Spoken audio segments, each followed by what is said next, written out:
Lo prometido es deuda, y a mes y medio de que se hiciera público el caso de Daniel Sancho y el crimen de Edwin Arrieta en Tailandia, toca analizar un poco los cabos sueltos que ha dejado toda esta investigación, personas que han aparecido durante este tiempo, pero que no forman parte de la investigación de Tailandia, o que de alguna manera se les ha omitido hasta ahora. También las causas del crimen siguen siendo objeto de debate y un gran enigma. La perspectiva científica respecto a lo que ha dicho la policía de Tailandia en mano de acuerdo a las causas del crimen, y también el papel de terceras personas, colaboradores, o incluso mafias. Dentro de todo esto, vamos a analizarlo punto por punto. Me dejaré cosas en el tintero, no dudéis en dejarlas en comentarios, y se recuperarán para videos posteriores.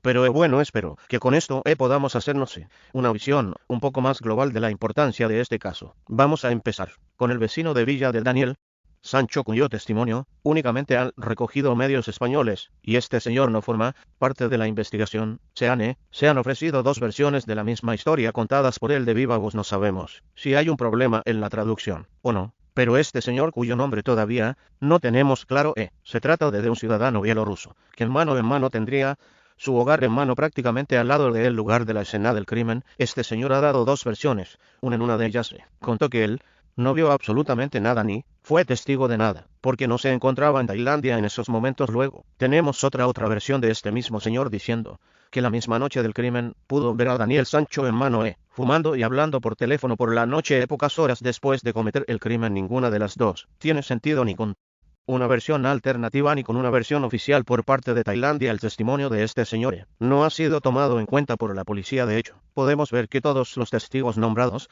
son gente locales de Koh Phangan, en mano personas de allí, y bueno, pues la verdad es que el papel de este señor llama bastante la atención. Es simplemente un aprovechado que ha querido salir a los medios a contar dos historias distintas. ¿O hay algo más detrás de todo esto de momento? Y a la espera del informe judicial tendremos que esperar a ver qué papel juega esta persona de cuello o puñalada. Lo analizábamos en el anterior video sobre la autopsia del crimen de Edwin Arrieta. Lo cierto es que en mano de aquí tenemos dos versiones oficiales. Si tenemos en cuenta que las dos han sido propagadas por la policía tailandesa, las 12 con las dos prácticamente Bin Joe, que el número 2 de la policía, quien por cierto se la va a jugar en este caso para ascender como número 1 de la policía, y hay un culebrón bastante interesante que tendríamos que analizar en otro video en mano. Bueno, pues ha dado por cerrado el caso diciendo una cosa y después otra. Lo cierto, y como he dicho en el anterior video, es que en la autopsia todavía faltan partes del cuerpo de la víctima, una muy importante, que sería el tronco o el torso en mano, como lo queráis llamar. En mano con esto se podría saber si realmente hubo una puñalada o la cosa fue a degüello. De momento, con lo que contamos es con una camiseta de Edwin, que bueno, pues se ve una rajita totalmente perfecta, bien lavadita, la camisa sin sangre, y bueno, esa es la única indicación que podría indicar podríamos saber el apuñalamiento. Lo del degollamiento lo tenemos un poquito más difícil. ¿Por qué? Porque ha habido varias versiones de la misma noticia, y de nuevo nos encontramos con el problema de la traducción. Aunque este fue el bombazo que se filtró en la rueda de prensa que se dio en Tailandia, en la que directamente dijeron que condenaban a Daniel Sancho a penas de muerte. Condena a un juez y no la policía. Pero bueno, son tantas cosas las que vemos que no terminan de cuadrar. Daniel Sancho, por su parte, en la reconstrucción no dice absolutamente nada de puñaladas. Hemos sabido además en estos últimos días que el cuchillo que fue a comprar al supermercado no fue utilizado dentro de lo que es el crimen, no fue utilizado. Entonces aquí nos quedan varias cosas. Dentro de eso también tendríamos que hablar de la sierra, una sierra que aparece, una sierra pequeña, que curiosamente cuando la van a grabar la gente de España aparece un único ejemplar en mano ahí colgado en la tienda, y dio bastante que hablar en lo del tema de la sierra, porque no termina tampoco de ser un asunto bastante claro en la reconstrucción. Además vemos como de todas esas cosas que había comprado en el supermercado, muchas ni siquiera estaban, las había usado, con lo cual entendemos que aquí tiene que haber algo más. El caso de Daniel Sancho, como vemos, ha ido a dos velocidades. Por una parte la información que venía de Tailandia, información oficial, que se ha filtrado con todo lujo de detalles, y sin respetar en ningún momento la presunción de inocencia del asesino. Asesino confeso, cuya confesión está también bajo escrutinio por saber en qué condiciones se ha realizado, y si hay una informe pericial psicológico respecto a la figura de Daniel Sancho en mano en esta confrontación. Ha sido por un lado Tailandia, y adherida a Colombia por parte de la familia de la víctima, y por otra en España.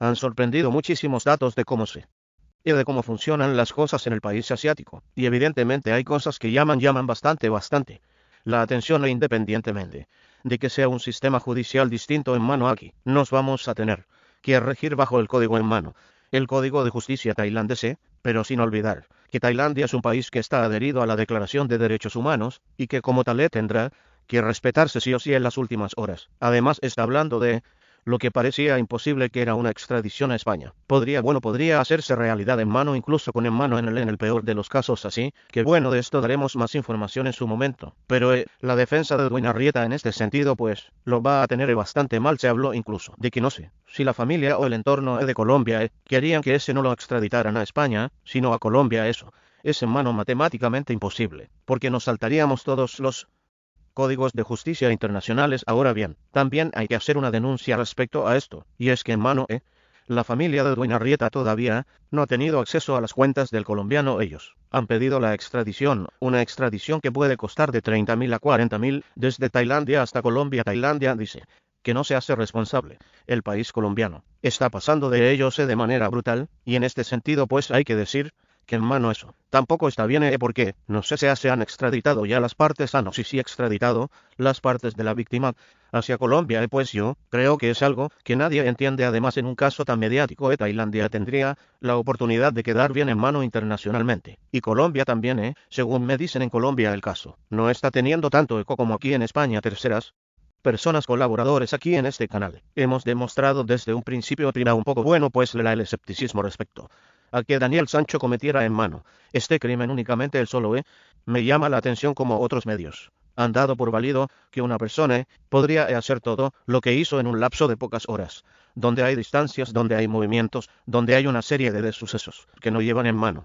que no llevan tan poquísimo tiempo para llevarse a cabo, y luego termina desayunando en un restaurante tailandés. Hay muchas cosas que no tienen sentido. El tema de las terceras personas que se ha tomado, yo creo que por un en mano, por un lado raro, no se ha tomado como que un supuesto entorno de Edwin de Colombia, y yo creo que evidentemente pues la cosa no va por ahí de Colombia. Puede haber otras cosas, pero yo, desde este canal siempre hemos negado un poco en mano la existencia de narcos y demás, y bueno, un poco de un cierto estereotipo que se quiere perpetuar sobre Colombia. En Colombia probablemente la mayoría, bueno, probablemente no la mayoría de la gente es maravillosa, y luego tienen el problema que tienen con el tema del narcotráfico. Dicho esto, terceras personas, si lo observamos desde un punto de vista científico, es muy probable que aquí esto no hubiera sido únicamente una cosa de dos, ni un crimen pasional, ni de ello no me quiero casar contigo y ahora te mato, o yo no te voy a dejar que te cases con una mujer cuando tú has tenido una relación conmigo. No, eso como guión de Hollywood queda bien, y probablemente en mano pues como se ha mostrado por parte de la policía tailandesa, a ellos les convenza a quien tenga un mínimo de pensamiento crítico. Yo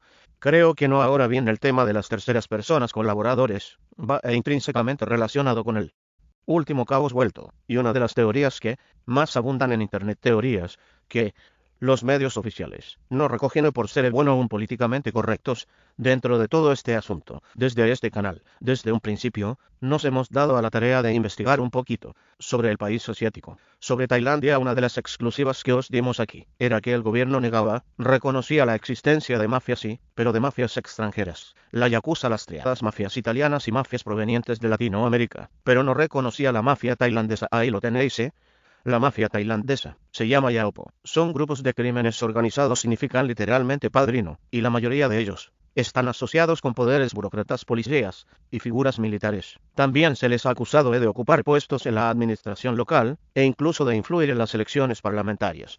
Entre la mafia tailandesa destaca la presencia de integrantes chinos con base en las provincias, que tienen intereses comerciales en actividades tanto legítimas como delictivas al respecto. Las autoridades tailandesas calculan que hay grupos de Yaopo en 39 de 72.06 provincias de Tailandia. A ver, explicó esto, el gobierno tailandés niega la existencia de mafias locales. Lo que sí dicen que existe son grupos de Yaopo provenientes de la influencia de otros países asiáticos, como por ejemplo, lo que hemos dicho antes, con la presencia de integrantes chinos. Mafias locales existen y están dentro de la propia administración pública. Voy a hablaros de otro segundo grupo, aunque yo creo que la relación con este caso puede venir por el primer grupo, no. En este segundo grupo, otro grupo de crimen organizado, se llama el Ejército Unido del Estado de Guam, responsable de la fabricación y tráfico de millones de sustancias en mano.